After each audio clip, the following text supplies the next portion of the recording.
They call Nevada State Route 50 the loneliest road in America. Whoever coined that phrase lacked imagination. Lonely implies a quiet sort of sadness, a melancholy emptiness. Route 50 isn't lonely. It is hostile. It is a jagged, sun-bleached scar cut through the Great Basin Desert, surrounded by a vast, ancient nothingness that actively resents your presence. Out here, the horizon stretches so far that the curvature of the earth plays tricks on your eyes, and the heat creates shimmering mirages that look like ghost towns rising from the cracked asphalt. Arthur Vance was not a man who scared easily, but the drive had rattled him. He was 46, a disgraced former investigative journalist from Chicago whose career had imploded after he published a wildly unsubstantiated exposé on a prominent city alderman. He lost his job, his reputation, and eventually his fiancée. Seeking absolute anonymity and a place where he could afford to exist on a drained savings account, Arthur had found an advertisement on a deeply buried Craigslist forum. Night manager wanted, Sundown Motel, Route 50, NV, $4,000 a month, cash under the table, free room and board. Do not apply if you cannot handle quiet. It sounded like a refuge. Now, staring through the bug-splattered windshield of his Honda Civic as the neon sign of the Sundown Motel sputtered into view, it looked more like a tombstone. The motel was a relic of the 1970s, a long L-shaped cinder-block structure painted a peeling, bruised shade of turquoise. It had 20 doors facing a cracked parking lot where weeds pushed violently through the concrete. The swimming pool in the center was empty, filled only with tumbleweeds and decades of wind-blown sand. Above the main office, a massive rusted neon sign buzzed furiously. The S and the O were burnt out, leaving it to proclaim the un-WWN motel to the empty desert. Arthur parked, killed the engine, and listened. The silence was immediate and absolute, broken only by the rhythmic, electrical bzz-bzz of the failing neon sign. It was 11:15 p.m. He grabbed his single duffel bag and pushed through the heavy glass door of the front office. The interior smelled of stale menthol cigarettes, pine-scented industrial cleaner, and old dust. The walls were paneled in cheap faux wood veneer, and a massive ancient cash register sat on the laminate front desk. Behind it stood a man who looked like he had been constructed out of beef jerky and raw paranoia. "You Vance?" the man barked. He was older, maybe 60, wearing a stained undershirt and a trucker hat pulled low over his eyes. His hands were shaking violently as he shoved a handful of crumpled receipts into a duffel bag on the counter. "Yeah, Arthur Vance. You must be Dale, the owner?" "Former manager," Dale corrected, not looking up. He zipped the bag with unnecessary force. "Owner lives in Vegas. Never comes out here. Smart man. I'm leaving. Shift is yours." Arthur blinked, caught off guard by the frantic energy. "Hold on, Dale. We're supposed to do a handover. You need to show me the reservation system, the keys, the breaker box." "There is no reservation system. They just offer the money and wait for you to figure it out." "Figure what out?" Arthur asked, looking down at the placemat. It was covered in cramped, frantic handwriting in red ink. "The ecosystem," Dale said. He pointed a trembling, calloused finger at the paper. "This isn't a city, Vance. Out here, the desert is old, and it's hungry. The highway brings things in. Things that look like us, but aren't. Things that don't belong in the daytime. You are the night manager. That means you're the gatekeeper. Read the rules. Memorize them. Do not break them." Arthur stared at Dale, a skeptical frown creasing his forehead. In his years as a journalist, he had interviewed his fair share of schizophrenics, conspiracy theorists, and meth addicts. Dale was checking every box for amphetamine psychosis. "Dale, with all due respect, I'm just here to hand out room keys and plunge toilets. I don't know what you've been smoking to stay awake out here, but read them." Dale suddenly slammed his fist onto the counter, making the heavy cash register ring. He leaned in, his breath smelling of stale coffee and terror. I survived 4 years here because I followed the paper, Vance. 4 years. My predecessor lasted 3 weeks. The one before him, they never found his car. Just his shoes sitting perfectly side by side at the edge of the dry lake bed. Read the damn rules. Before Arthur could formulate a response, Dale spun around, threw open the front door, and practically sprinted to a battered pickup truck idling in the shadows. He threw it into gear and peeled out onto Route 50, the taillights disappearing into the oppressive, inky blackness of the Nevada night within seconds. Arthur was alone. He stood in the quiet office, listening to the buzz of the neon sign. He shook his head, letting out a heavy sigh. "Great. My predecessor is out of his mind," he muttered to the empty room.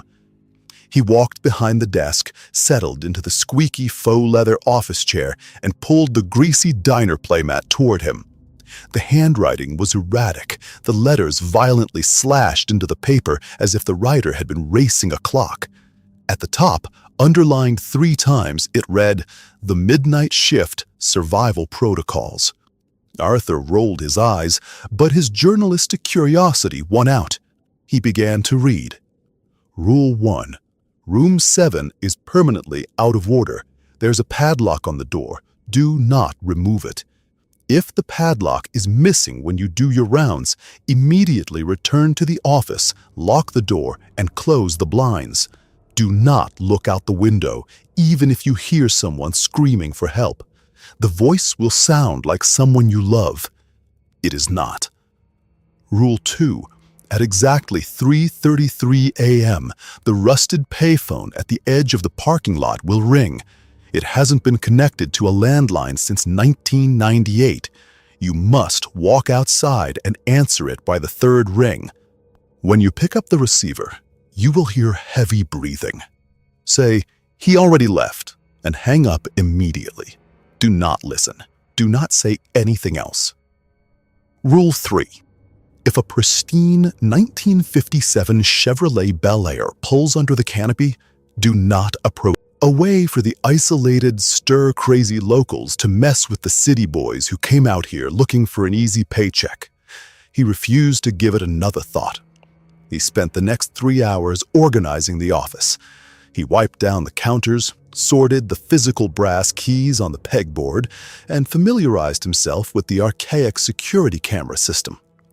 There were 4 cameras, one on the front lot, one on the back lot, one pointing at the empty pool, and one inside the office facing the door.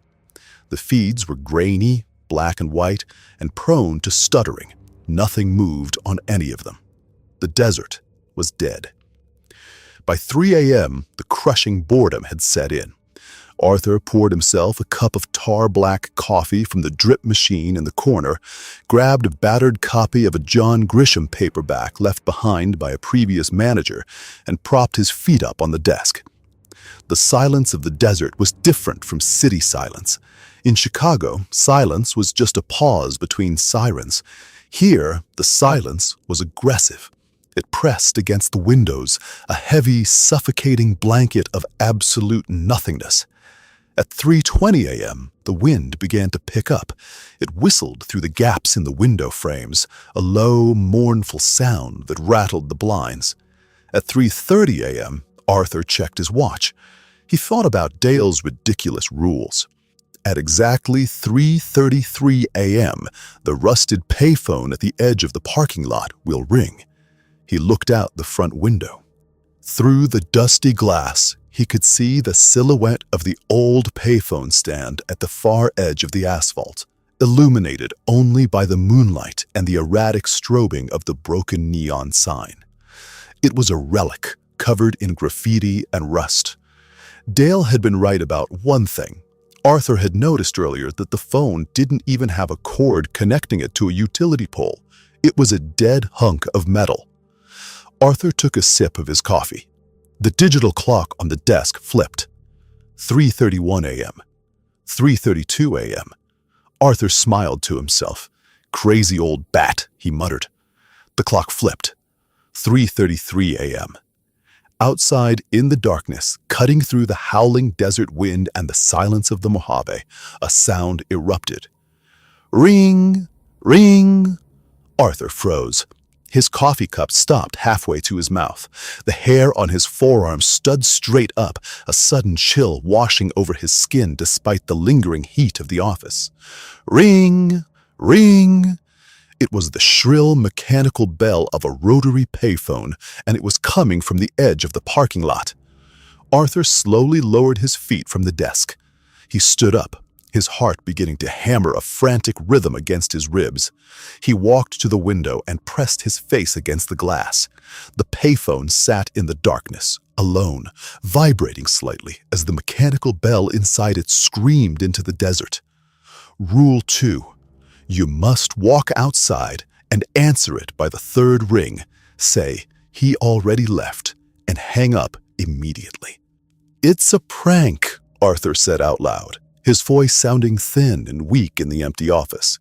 Someone hooked up a battery to it, a local kid. Ring, ring. That was the second ring. Arthur's journalistic instincts, the fatal flaw that had ruined his career, kicked in. If it was a prank, he wanted to catch the kids doing it. If it was something else, well, he needed to know. He couldn't sit in the office and let it ring. He grabbed the heavy Magrut flashlight from the counter and pushed the front door open.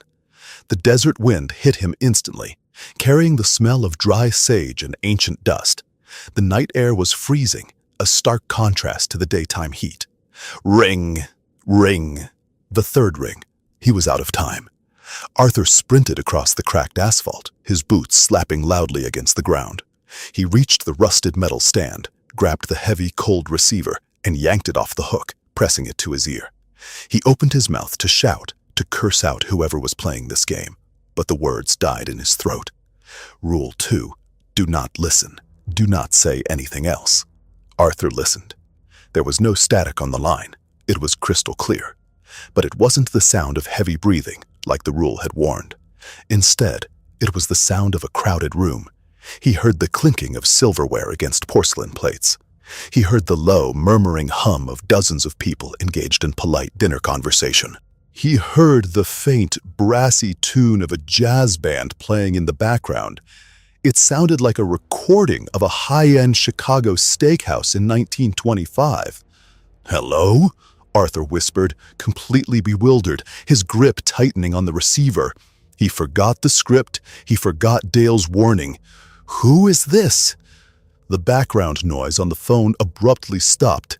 The jazz band ceased, the silverware silenced, the murmuring voices vanished in an instant. It was as if a conductor had slammed his baton down, demanding absolute silence from the invisible crowd. Then a voice spoke directly into Arthur's ear. It was a man's voice, smooth, aristocratic, and utterly devoid of humanity.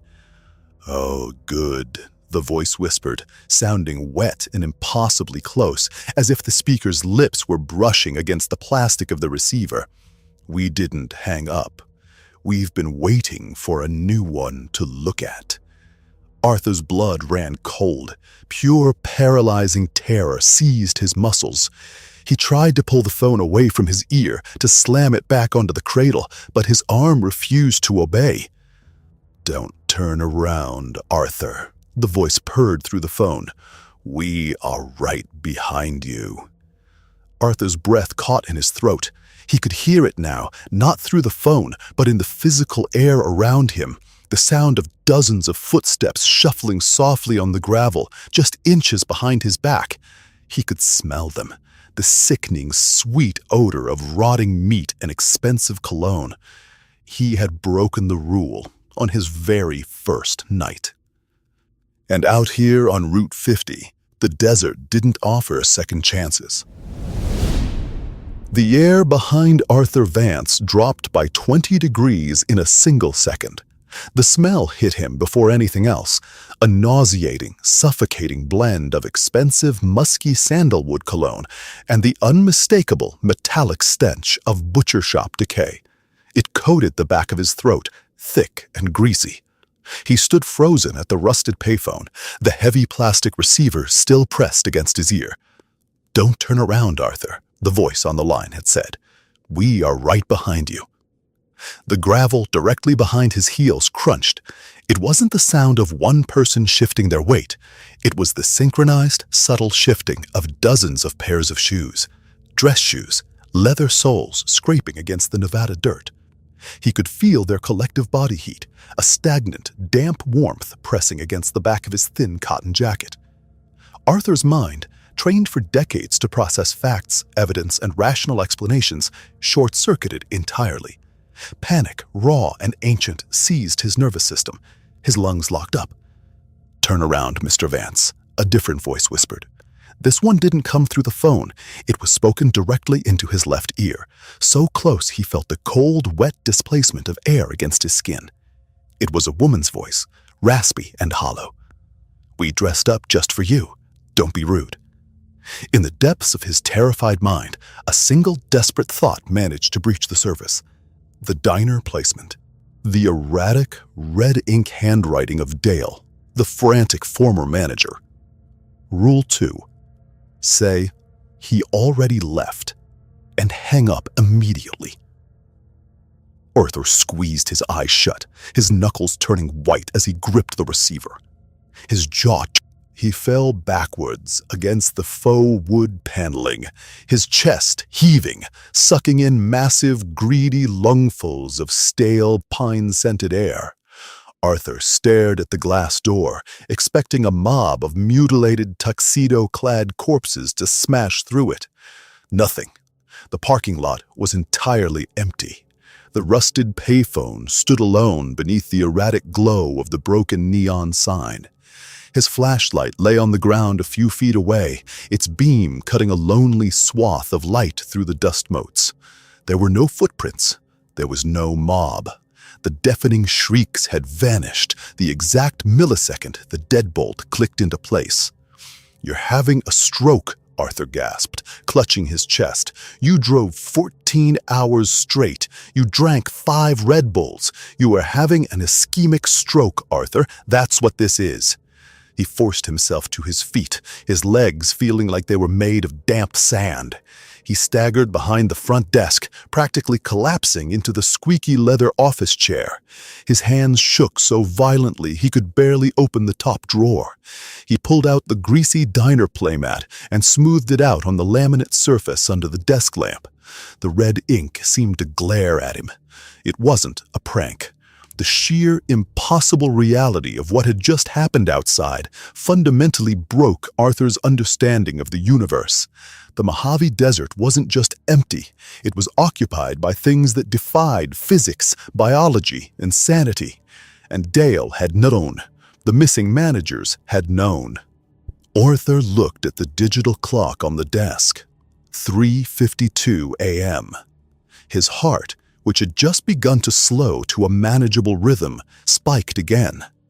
He traced a trembling finger down the placemat to the 5th rule. Rule 5. Between 4 a.m. and 4:15 a.m., the security monitors will show static. This is normal. If the static clears and displays the interior of the office you are currently sitting in, but from an angle near the ceiling, do not look up. Keep your eyes on the desk. Whatever is up there only attacks if acknowledged. Arthur swallowed hard, his mouth tasting like battery acid. He looked to his right, where the bank of 4 boxy CRT security monitors sat on a metal shelf. Currently, they showed the empty parking lot, the dark rear of the building, the tumbleweed-filled pool, and a grainy black-and-white feed of Arthur himself sitting at the desk, viewed from a camera mounted above the front door. 3:55 a.m. "Just leave," Arthur muttered, gripping the arms of the chair. "Grab the bag, run to the car, and drive back to Chicago. Face the debt, face the shame. It's better than this." He stood up, ready to bolt. But as he looked toward the glass door, he realized the desert outside was pitch black. Route 50 stretched out into an abyss. He was 60 miles from the nearest town. If whatever was out there had access to the highway, running in the dark was a death sentence. The office, terrifying as it was, had walls. It had a lock. 3:58 a.m. He sat back down. He planted both feet firmly on the ugly, patterned carpet. He locked his eyes onto the laminate wood grain of the desk.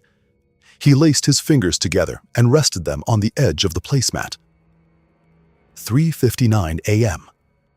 The silence in the office deepened. The humming of the ancient mini-fridge in the corner suddenly cut out, as if the appliance itself was holding its breath. 04 a.m. Bzzz. All 4 CRT monitors simultaneously cut to blinding white static. The sudden burst of audiovisual noise made Arthur flinch. The static cast a strobe-like, snowy glow across the dim office. The hissing sound was aggressive, masking the howling of the wind outside.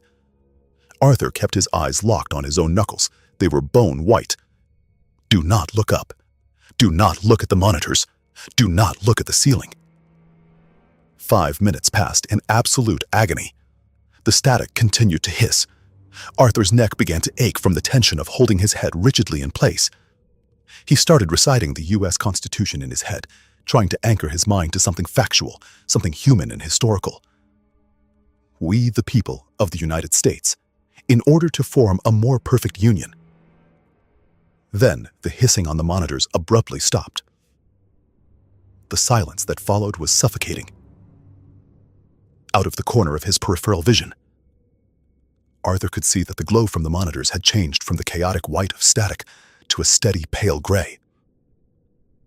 The feed had returned. Establish justice. Ensure domestic tranquility. Directly above him, clinging to the acoustic drop ceiling tiles, something shifted. It was a wet, heavy sound, like a slab of raw meat being dragged across linoleum. The acoustic tiles creaked under an immense weight. Arthur's eyes widened, but he kept them locked on the desk. He could see the reflection of the security monitor in the shiny laminate surface of the desk. The monitor wasn't showing the camera above the door anymore. It was showing a top-down view directly over Arthur's head. On the desk's reflective surface, Arthur could see the grainy black and white image of himself sitting in the chair, and he could see what was clinging to the ceiling right above him. It was enormous. It had too many limbs, 6, maybe 8 long, spindly appendages ending in blackened, multi-jointed fingers that dug deeply into the soft ceiling tiles to hold its weight. Its body was pallid and hairless, resembling a starved greyhound but scaled to the size of a black bear.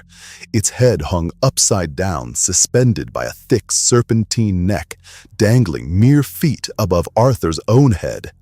Provide for the common defense, promote the general welfare, Arthur thought frantically, tears of pure terror welling in his eyes. The creature on the ceiling shifted again. A sharp popping sound echoed through the room as one of its joints realigned. It lowered its head further. Arthur could hear its breathing now. It was a raspy, rattling wheeze, exhaling cold, foul-smelling air that washed over the top of Arthur's hair. It smelled like the copper tang of old blood and stagnant swamp water. A single drop of thick, viscous black fluid fell from the ceiling. It landed on the desk with a heavy smack, hitting the laminate surface less than an inch from Arthur's right hand. The fluid bubbled slightly, eating into the faux wood like acid, sending up a tiny wisp of acrid smoke. Arthur didn't flinch. He didn't move a muscle. He stared at the drop of black saliva, watching it sizzle. The creature let out a low, vibrating purr. It was a sound of immense curiosity. It was waiting. It was waiting for him to break. It wanted him to look up. It needed the acknowledgement. That was the trigger. And secure the blessings of liberty to ourselves and our posterity. The digital clock on the desk, just inches from the sizzling black saliva, read 4:11 a.m. 4 more minutes. 4 eternities. The creature shifted lower. Arthur felt the tips of something sharp and cold, like hardened fingernails, brush gently against the collar of his shirt. It was investigating him. It was trying to provoke a reaction. The temptation to scream, to dive out of the chair and sprint into the back room was overwhelming. Every instinct forged by millions of years of human evolution screamed at him to fight or flee. But Dale's erratic handwriting anchored him. Whatever is up there only attacks if acknowledged. To run was to acknowledge it. To swat at the fingers was to acknowledge it. To look up was to die. Arthur closed his eyes, sealing himself in darkness, and focused entirely on the rhythmic ticking of his own heartbeat. 4:14 a.m. The creature let out a sharp, clicking hiss of frustration. The weight on the ceiling suddenly shifted rapidly. The acoustic tiles groaned, cracking under the strain. Bzzz. The static returned. The white noise flooded the room once more. The heavy, freezing presence above Arthur vanished instantly. The oppressive weight in the room lifted, and the smell of old blood dissipated, replaced by the mundane scent of stale coffee and menthol. A moment later, the static cleared. The monitors returned to their normal, staggered feeds: the lot, the back, the pool, and the camera over the door. 4:15 a.m. Arthur collapsed forward onto the desk, burying his face in his arms, and began to sob. It wasn't a dignified cry. It was the ugly, hacking weeping of a man whose reality had been completely dismantled. He cried until his ribs ached and his throat was raw. He stayed in that chair until the digital clock read 6 a.m.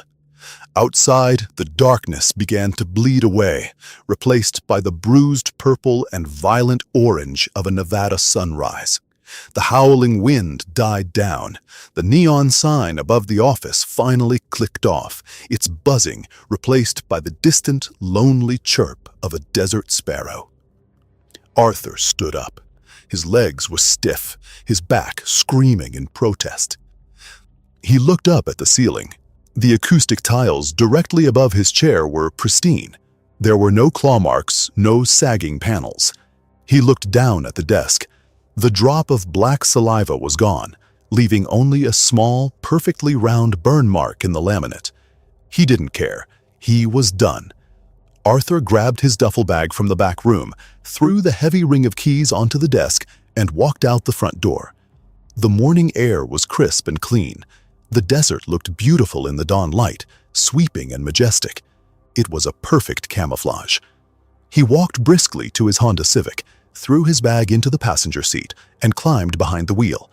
He inserted the key into the ignition and turned it, ready to floor the accelerator and never look back. Click. The engine didn't turn over. It didn't stutter.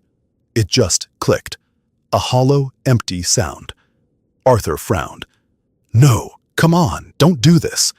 He turned the key again. Click. Panic began to bubble back up in his chest. He threw the door open, unlatched the hood, and walked around to the front of the car. He lifted the hood and looked at the engine block. He stumbled backward, clapping a hand over his mouth. The car battery wasn't dead. It was melted. The heavy plastic casing of the battery had been reduced to a bubbling, blackened slag. The metal terminals were fused together in a lump of warped lead. Thick white smoke drifted lazily from the ruin, smelling exactly like the black saliva that had dropped onto his desk. Worse still, the surrounding engine components, the alternator, the belts, the hoses, had been cleanly severed, as if cut by a massive, surgically precise pair of shears. Someone, or something, had ensured he couldn't leave. Arthur stood in the quiet morning light, staring at the murdered engine of his only escape route. The nearest town was a 60-mile walk through an environment that regularly reached 115 degrees by noon. He had no cell service. The payphone was a trap. He looked back at the peeling turquoise paint of the Sundown Motel. The L-shaped building sat silently in the dawn, waiting. Arthur slowly lowered the hood of the Civic. The metal clanged shut with a sickening finality. He picked up his duffel bag from the passenger seat, slung it over his shoulder, and began the long, slow walk back to the front office. The day shift had officially begun. And Arthur Vance realized, with a crushing, hollow despair, that he was no longer an employee of the Sundown Motel. He was its captive. The Nevada sun didn't just shine, it interrogated. By 1 o'clock in the afternoon, the temperature outside the Sundown Motel had soared to a blistering 108 degrees. The heat radiating off the cracked asphalt created shimmering mirages, making the distant peaks of the Toyabe Range look like they were vibrating. Arthur Vance stood by his Honda Civic, an unlit cigarette dangling from his lips. In the harsh light of day, the melted engine block looked even more impossible.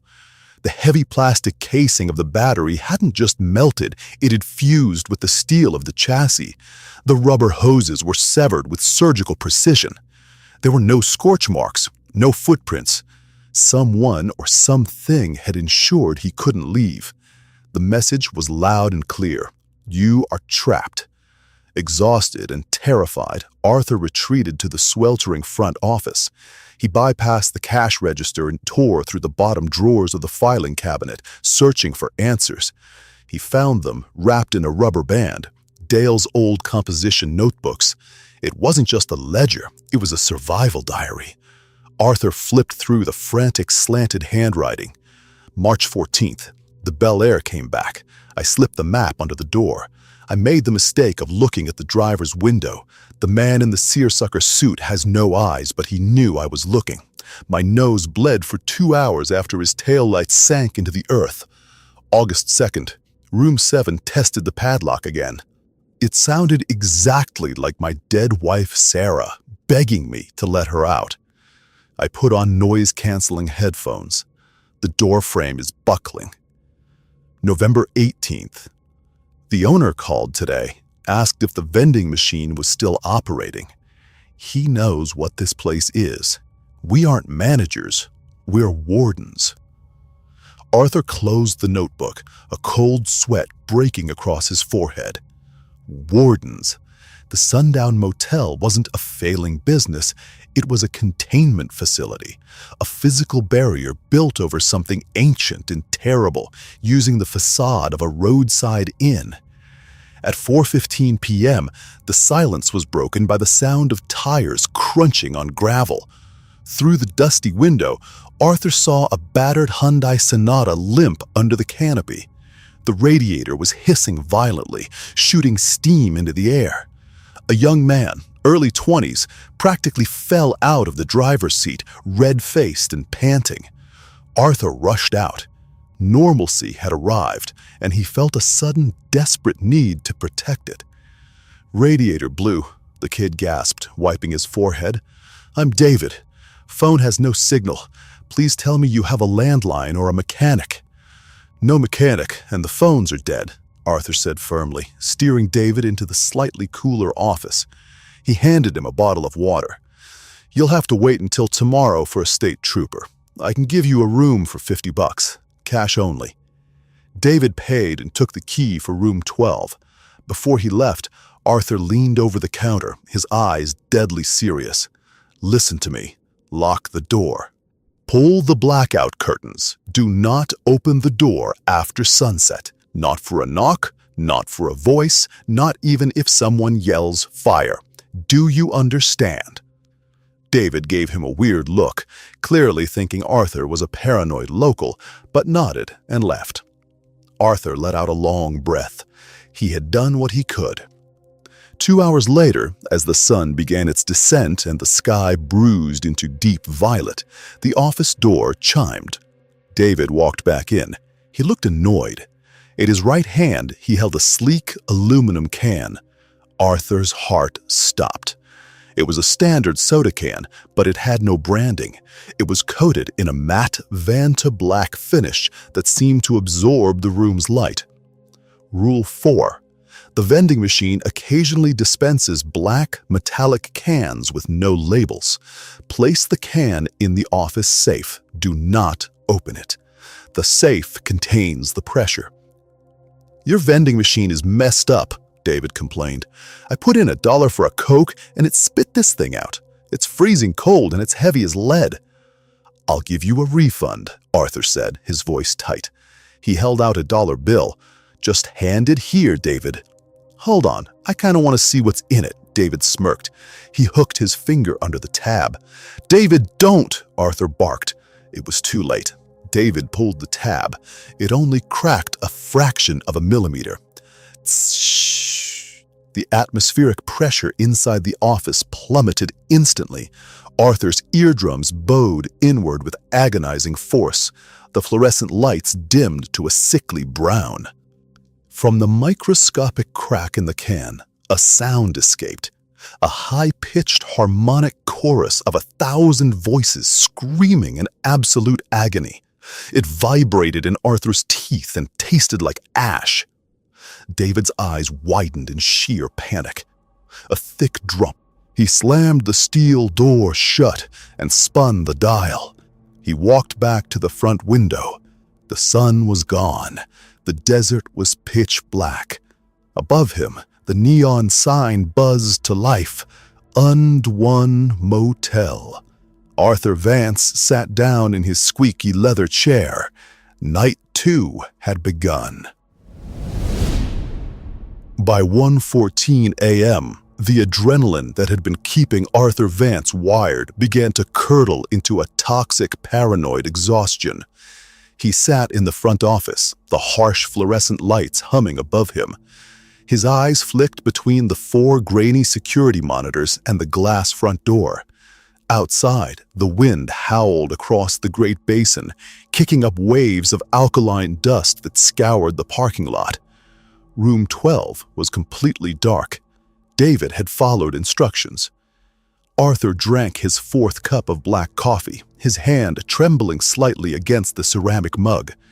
He pulled the greasy diner placemat from his pocket, smoothing it flat on the desk for the 100th time.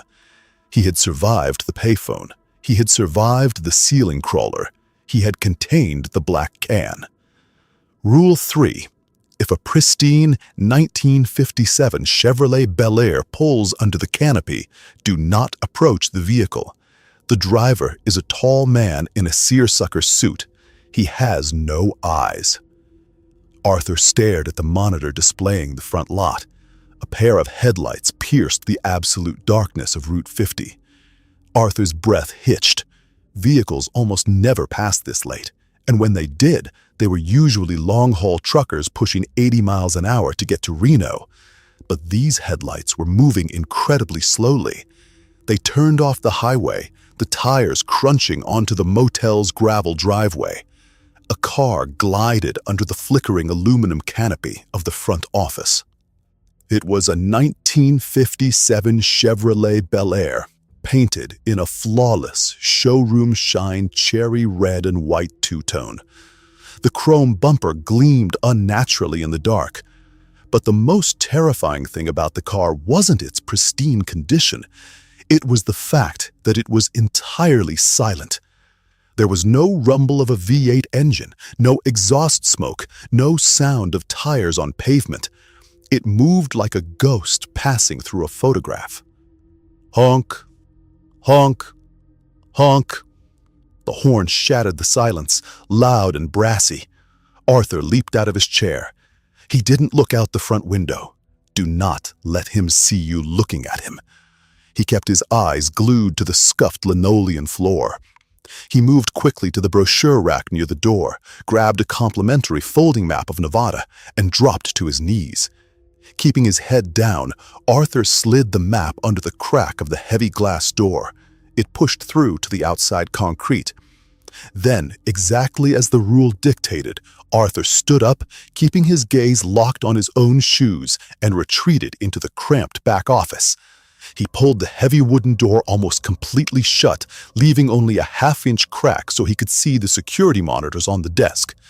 On the grainy black and white screen, the driver's side door of the Bel Air opened. A man stepped out. He was impossibly tall, his limbs long and spindly. He wore a crisp light blue seersucker suit, a straw fedora, and two-tone wingtip shoes. He moved with a jerky stop-motion elegance, like a marionette being controlled by an unseen puppeteer. The man bent down and picked up the map. Arthur held his breath, watching the monitor.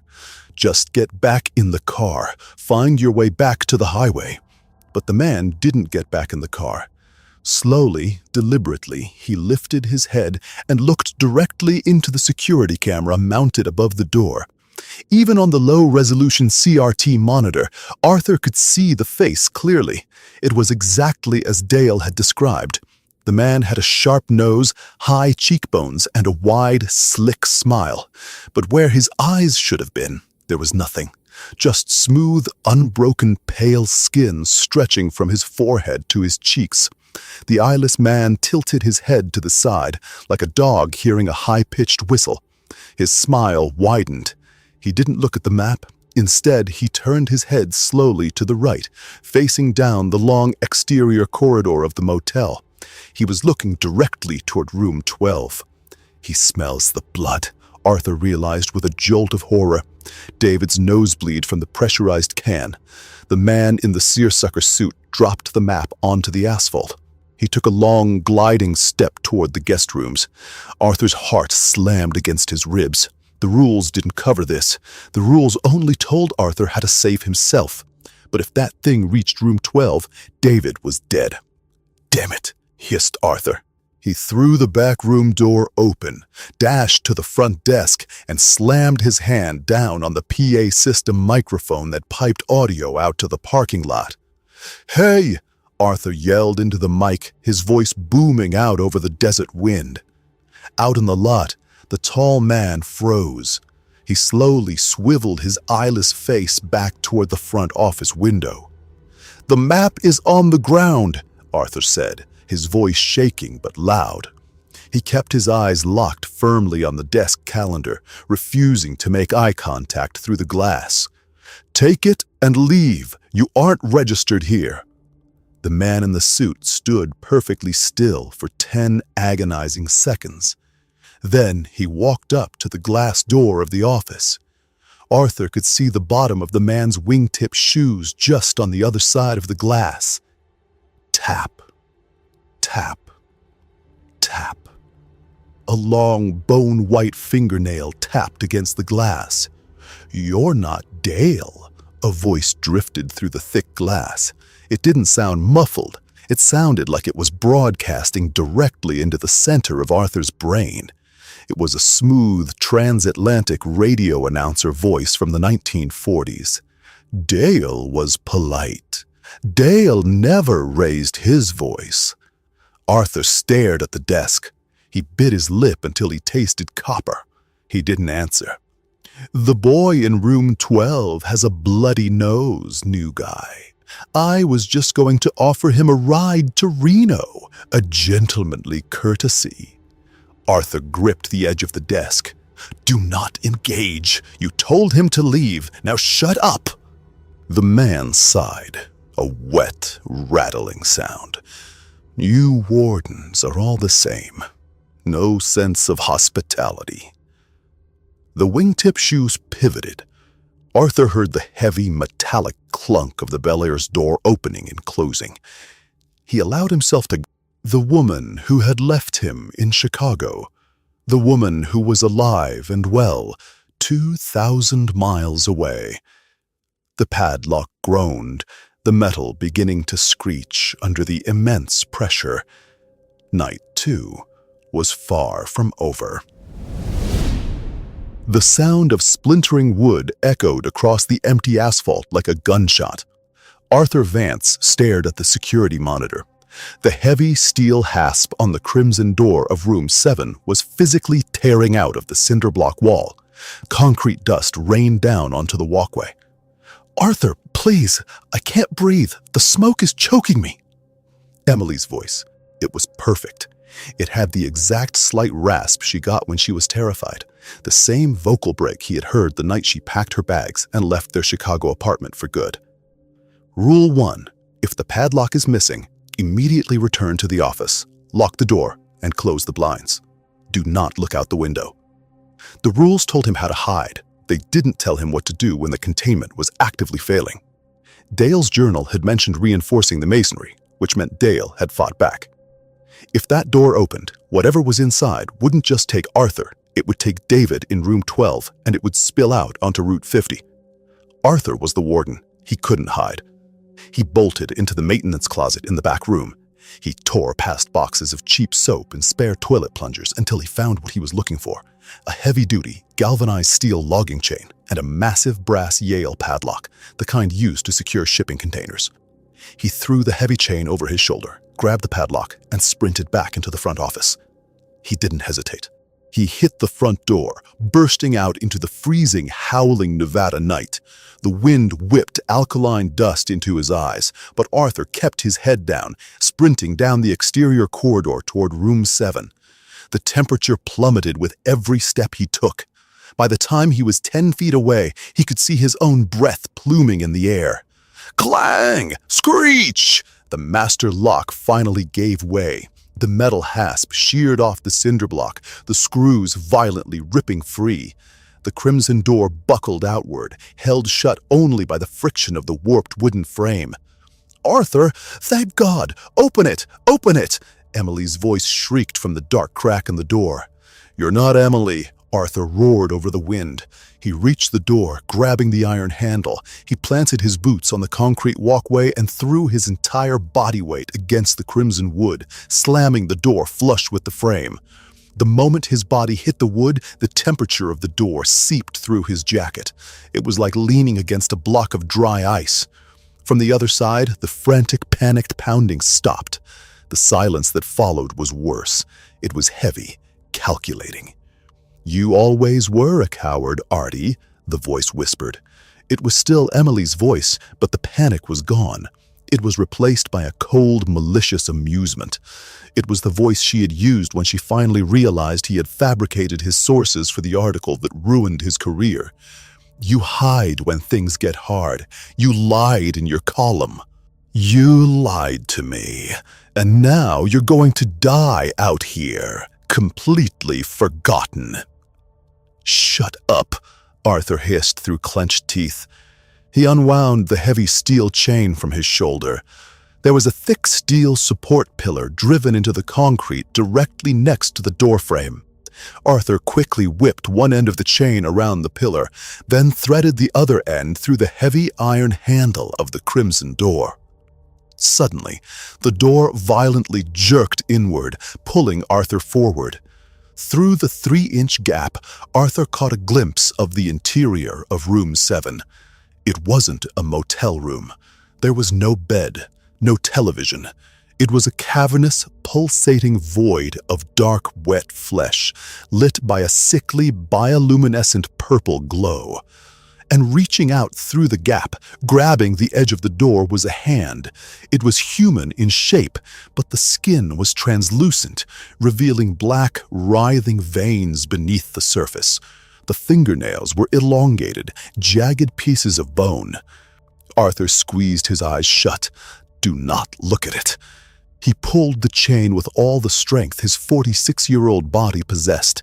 The metal links bit into his palms, slicing the skin, but he didn't let go. He roared, a primal, guttural sound, dragging the heavy door shut against the impossible strength of the thing inside. The bone fingers were crushed between the door and the frame. The entity let out a deafening, harmonic shriek, the same multi-layered, impossible sound the black can had made. Thick black fluid spurted from the crushed fingers, sizzling as it hit the concrete walkway. "Burn in hell!" Arthur screamed. He slammed the door completely shut, pulling the chain tight. He snapped the heavy brass Yale padlock through the links, locking it with a sharp, definitive click. The door violently shuddered once, twice, and then went still. Arthur collapsed against the cinder block wall, sliding down to the freezing concrete. He sat there, bleeding, freezing and exhausted, gasping for air. He didn't move for hours. He sat guarding the door, his hands trembling, watching the horizon. Eventually, the deep black of the sky began to bleed into a bruised purple, and then to a brilliant, fiery orange. The sun crested the Toyabe Range, instantly banishing the freezing cold and bathing the Sundown Motel in harsh, unforgiving daylight. The neon sign buzzed off. The desert reset. At 8 a.m., the door to room 12 opened. David stepped out into the sunlight. He looked pale and exhausted, clutching his car keys. He saw Arthur sitting on the ground down the walkway and jogged over. "Hey, man," David said, looking down at Arthur's bloodied hands and the heavy chains wrapped around the crimson door. What happened to you? Are you okay?" Arthur looked up at the kid. The world of normal people, of college, of road trips, of broken radiators felt like a dream he had woken up from a long time ago. "I'm fine, David," Arthur said, his voice raspy and dry. He slowly pushed himself to his feet. "Just some maintenance. The wind was bad last night." Just then, the rumble of a heavy diesel engine echoed off the mountains. A Nevada State Highway Patrol tow truck, yellow lights flashing lazily, pulled into the gravel lot. The cavalry had arrived. "I'm going to get my car towed to Reno." "Safe travels, David," Arthur said simply. "Don't drive Route 50 at night again." "Never again," David promised. Arthur stood perfectly still and watched as the tow truck hooked up the Hyundai Sonata. He watched David climb into the passenger seat of the cab. He watched the truck pull out onto the long, empty stretch of highway, driving away until it was nothing more than a speck in the shimmering heat mirage. Arthur Vance was alone. He walked back into the front office. The air conditioning was rattling. The smell of stale pine cleaner lingered. He walked behind the front desk, bypassing his packed duffel bag, and opened the bottom drawer. He pulled out a brand new, blank composition notebook. He sat down in the squeaky leather chair, picked up a pen, and opened the notebook to the first page. He thought about his ruined career in Chicago. He thought about Emily. He thought about the melted engine block of his Honda Civic and the vast, hungry desert outside his window. He pressed the pen to the paper. "My name is Arthur Vance. I am the manager of the Sundown Motel. The Bel Air arrived at 1:15 a.m. Room 7 breached at 4:30 a.m. Padlock replaced with heavy chain. The ecosystem is stable." Arthur closed the notebook. He leaned back in his chair, crossed his arms, and waited for the sun to go down.